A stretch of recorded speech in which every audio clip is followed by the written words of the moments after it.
Pourquoi est-ce que l'église d'Éphèse dans l'Apocalypse avait abandonné son premier amour et risqué de voir son chandelier ôté? En lisant ce passage, vous avez peut-être eu peur, vous avez peut-être pensé au salut, est-ce qu'ils ont abandonné Christ? Est-ce que si je ne crois plus en Christ, j'irai en enfer? Est-ce que le chandelier, ça parle de mon salut, etc. Alors je vais clarifier certaines choses pour vous, vous allez voir, ça va être très intéressant enregistrer cette vidéo. Tout d'abord, ce qui est intéressant, c'est qu'il s'adresse à l'église d'Éphèse. Et vous vous rappelez qu'à Éphèse, eh bien, il y avait déjà une épître de Paul qui leur avait été adressée.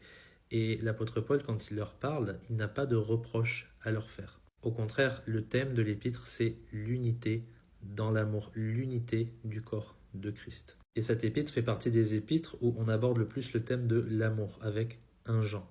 Donc gardez ça en tête, c'est très important parce qu'on va voir les reproches que Jésus adresse à l'Église. Mais tout d'abord, Jésus, eh bien, il loue cette Église pour son travail. Je connais tes œuvres et ton travail et ta patience, et je sais que tu ne peux endurer les méchants, et tu as éprouvé ceux qui se disent apôtres et ne le sont point, et tu détestes aussi la doctrine des Nicolaïtes. Donc ce qui est bien avec cette Église, c'est qu'elle faisait beaucoup d'œuvres, elle était très active et elle était capable d'être très solide sur la doctrine et de pouvoir exposer rapidement les faux docteurs et ainsi de suite. Et ça c'est important parce que beaucoup d'églises sont beaucoup trop libérales, sont beaucoup trop bisounours et ne sont pas assez approfondies sur la doctrine, et en étant trop œcuméniques, on risque de sombrer dans beaucoup d'hérésies. Maintenant, être fort dans la doctrine, ce n'est pas tout. Parce que cette qualité qu'avaient les Éphésiens est aussi leur plus grand défaut. Pourquoi?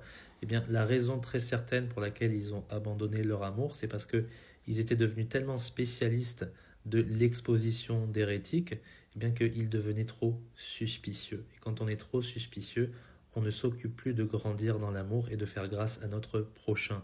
On perd dans l'unité. L'unité dont Paul parle très souvent, justement, dans l'épître aux Éphésiens.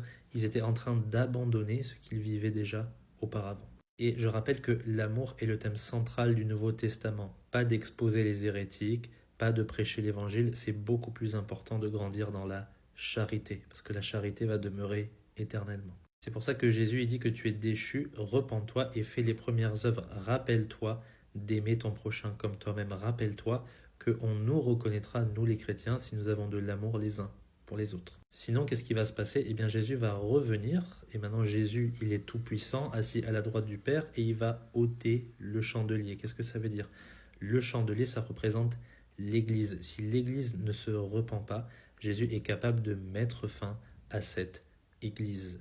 Pas au salut des individus qui composent cette Église, mais à cette Église tout court. Et c'est très souvent arrivé dans l'histoire. Il y a des églises qui viennent, il y a des églises qui disparaissent. Eh bien, il faut se repentir et il faut être équilibré en tant qu'Église. D'un côté, il faut être bon dans la doctrine afin d'exposer les hérétiques et les méchants, mais d'un autre côté, il faut aussi grandir en amour et en unité, être plein de grâce comme notre Seigneur Jésus-Christ. Donc vous voyez, ça ne parle pas de perdre le salut, ça n'a rien à voir. J'espère que vous avez été édifiés, que Dieu vous bénisse.